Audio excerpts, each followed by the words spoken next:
رات کے بعد انسان کا سب سے زیادہ تعلق اس کے رب کریم کے ساتھ ہوتا ہے۔ اللہ تبارک و تعالیٰ کی طرف سے اسے نعمتیں ملتی ہیں، رب کریم کی طرف سے اس پر عطائیں ہوتی ہیں۔ اللہ کی طرف سے وہ آیا ہے اور واپس اللہ ہی کی طرف لوٹ جائے گا۔ ابتدا بھی مالک کریم کی ذات ہے اور انتہا بھی اسی رب کریم کی ذات ہے۔ انسان دنیا میں جتنے بھی پیچ و تاب کرتا ہے، جتنی بھی دنیا داری کرتا ہے اور جتنے بھی معاملات میں وہ وقت گزارتا ہے، وہ سارے عارضی ہیں، وقتی ہیں، اور بہت ساری چیزیں تو صرف اور صرف دھوکہ ہیں اور دھوکے کے سوا کچھ بھی نہیں۔ اگر اس کا یہ ذہن بن جائے کہ میں نے اپنے تعلقات کو، اپنے معاملات کو اپنے رب کے ساتھ صحیح رکھنا ہے، تو جب اللہ کے ساتھ اس کے معاملات ٹھیک ہوتے ہیں تو بندوں کے ساتھ خود بخود ہی ٹھیک ہو جاتے ہیں۔ اگر خشیت الہی پیدا ہوتی ہے، خوف خدا اسے نصیب ہو جاتا ہے، اور اگر اللہ تبارک و تعالیٰ کا قرب اسے میسر آتا ہے، اس رستے کا یہ سفر شروع کر دیتا ہے، تو بندوں کے ساتھ تو معاملات ویسے ٹھیک ہو جاتے ہیں۔ اس لیے کہ جب اللہ سے ڈرے گا، نہ دھوکہ کرے گا، نہ فریب کرے گا، نہ جھوٹ بولے گا، نہ کسی شخص کے ساتھ بددیانتی کرے گا، جب اللہ کے ساتھ اس کا تعلق ٹھیک رہے گا، اور جب یہ اپنے آپ کو آزاد سمجھے گا نا کہ میں ہوں اور میں ہی ہوں اور میں نہیں چلنا ہے، تو پھر یہ اپنی مرضی سے معاملات کو چلائے گا تو خرابی پیدا ہوگی۔ اللہ تبارک و تعالیٰ کے ساتھ انسان کا جو رشتہ ہے، اس میں انسان کی کچھ کمزوریاں آڑے آتی ہیں، گناہ ہو جاتے ہیں، غلطیاں ہو جاتی ہیں۔ ان غلطیوں کے بعد اپنے رب کریم کے ساتھ اپنے تعلق کو مضبوط کرنے کے لیے اللہ رسول نے جو ہمیں وظیفہ دیا اس کو استغفار کہتے ہیں۔ استغفار ویسے اس کا لفظی معنی تو ڈھانپنا ہوتا ہے، یہ غفر سے بنا ہے، لیکن اس کے اصطلاحی معنی یہ ہے کہ جو گناہ انسان سے ماضی میں ہو جائیں ان سے معافی چاہنے کا نام استغفار ہے۔ کچھ لوگ توبہ اور استغفار کا لفظ اکٹھا بولتے ہیں، لیکن توبہ کا معنی ہوتا ہے آئندہ گناہ نہ کرنے کا وعدہ کرنا، اور استغفار کا معنی ہوتا ہے پچھلے گناہوں سے اللہ کے حضور معافی مانگنا۔ اگرچہ مفہوم کے لحاظ سے یہ ہم معنی ہی بنتے ہیں، لیکن ان کا جو اصطلاحی مفہوم ہے وہ یہ ہے کہ جب آپ پچھلے گناہوں سے معافی مانگ رہے ہوتے ہیں تو اس کو استغفار کہتے ہیں۔ اللہ تعالیٰ نے اس استغفار کو بڑا پسند فرمایا، بڑا پسند فرمایا، اور یہ استغفار کے جملے مالی کو اتنے پسند آئے کہ اللہ نے نبی پاک علیہ السلام کو بھی حکم دیا، کہا محبوب آپ بھی میری بارگاہ میں استغفار کریں۔ اگرچہ حضور کا استغفار اس معنی میں نہیں ہے، بلکہ نبی پاک کا استغفار تو بلندی درجات کا معاملہ ہے۔ چونکہ استغفار خود ایک عبادت ہے، تو یہ عبادت کرنے کا اللہ نے اپنے محبوب کو بھی ارشاد فرمایا۔ جب فتح مکہ ہوئی تو فرمایا اذا جاء نصر اللہ والفتح، جب اللہ کی مدد آئی تو پھر فتح نصیب ہوئی، وَرَأَيْتَ النَّاسَ يَدْخُلُونَ فِي دِينِ اللَّهِ أَفْوَاجًا، تو پھر آپ دیکھیں گے لوگوں کو، لوگ فوجوں کی فوجیں دین میں داخل ہو رہے۔ لوگ پہلے ایک ایک دو دو کر کے آیا کرتے تھے، تو اب فوجوں کی فوجیں آ رہی ہیں، تو یا اللہ ہم کیا کریں؟ تو رب کریم نے فرمایا محبوب فَسَبِّحْ بِحَمْدِ رَبِّكَ وَاسْتَغْفِرْ، اپنے رب کے لیے حمد کرو، تسبیح پڑھو اور استغفار کرو۔ کیا کرو؟ استغفار، معافی مانگو، اس کے حضور آہذاری کرو، استغفار کرو۔ معنی یہ ہوا کہ جب تو غلطی ہو جائے پھر بھی استغفار کرو، جب اللہ زیادہ نعمتیں دے پھر بھی استغفار کرو۔ ہمارے ہاں یہ ہوتا ہے کہ جب تو کوئی نقصان ہوتا ہے تو وہ اللہ کی طرف سے ہوتا ہے، نقصان ہو جائے تو کہتے ہیں اللہ کی مرضی تھی، اور فائدہ ہو جائے تو کہتے ہیں میں نے محنت ہی بڑی کی تھی، میری جدوجہد بڑی تھی۔ ایک بچہ ایک دفعہ میرے پاس کہیں انٹرویو کے لیے جا رہا تھا، تو دعا کرانے آیا، کہنے لگا میں نے وہاں جانا ہے، دعا کیجئے گا اللہ تعالیٰ کامیابی دے۔ میں نے دعا کی، کچھ اس کو پڑھنے کو بتایا، لیکن کامیاب نہ ہو سکا، لوٹ آیا۔ تو میں نے پوچھا کہ کیا بنا؟ کہنے لگا حضرت صاحب بس اللہ کی مرضی تھی، اللہ کی مرضی تھی۔ پھر ایک دفعہ گیا تو نہ کہا اللہ کی مرضی تھی، تیسری دفعہ گیا کامیاب ہو گیا۔ تو بھئی اب کیا بنا؟ کہنے لگا جی جب میں داخل ہوا تو اس نے جاتے ہی مجھ سے پوچھا سب سے پہلا سوال یہ کہ تمہیں جنرل نالج کی بھی کچھ معلومات ہے یا شعبے کے آدمی ہو؟ تو میں نے کہا جناب پوچھئے۔ تو انہوں نے پاکستان کا حدود اربہ پوچھا تو میں نے فٹافٹ بتا دیا۔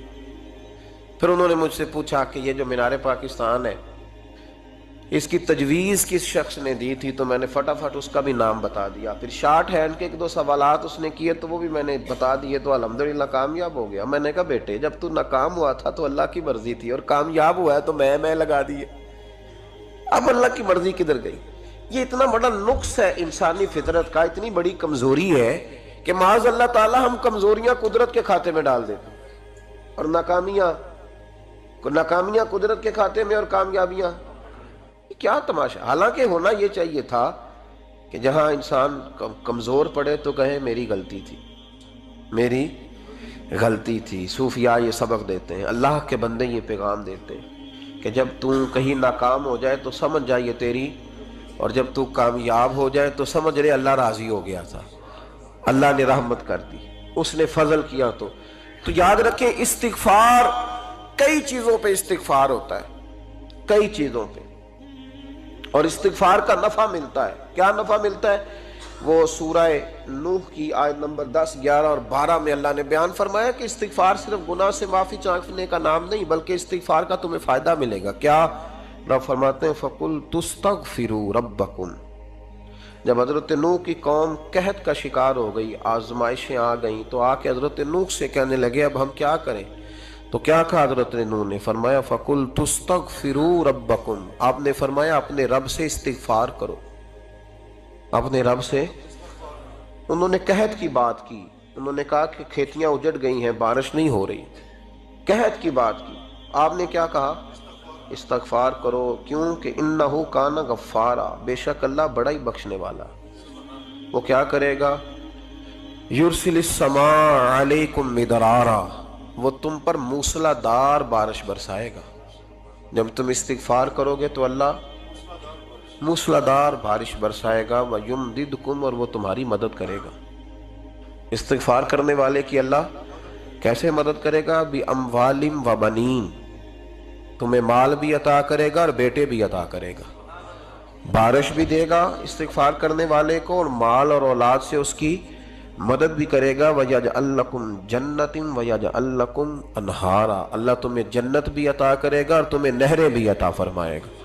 تمہارے لیے جنت بھی بنائے گا، انہار بھی بنائے گا. توبہ کا، استغفار کا تمہیں یہ فائدہ ملے گا.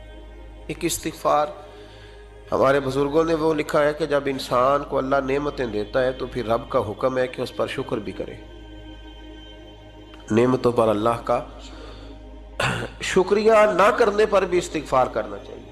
اے اللہ تو نے بڑا کچھ دیا تھا پر میں شکر ادا اس پر بھی. ہمارا تو اب یہ حال ہے کہ جو ہمارے پاس چیزیں ہیں وہ ہم کہتے ہیں یہ تو میرا حق تھا، لیکن جو نہیں وہ مجھے فٹافٹ ملنی چاہیے.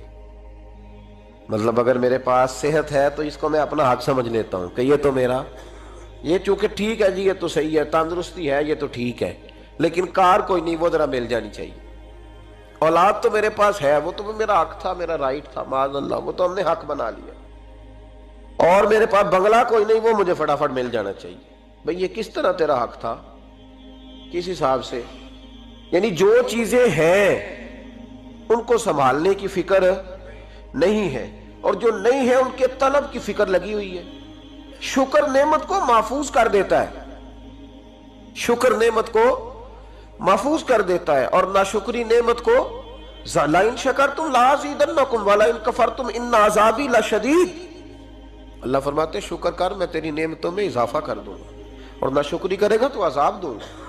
شکر نہیں نہ ہوتا، شکر نہیں ہوتا. دیکھیں نا، 100 روپے ابا جی نے دیا ایک بچے کو اور اس کو کہا کہ جا دکان سے کچھ چیز لے آ، تو وہ 100 روپیہ اس نے رستے میں جاتے کہیں پھاڑ دیا یا گوا دیا، تو اب وہ والد سے دوبارہ 100 مانگتا ہے. تو والد کہتا ہے کہ پہلے 100 کا تو نے کیا کیا؟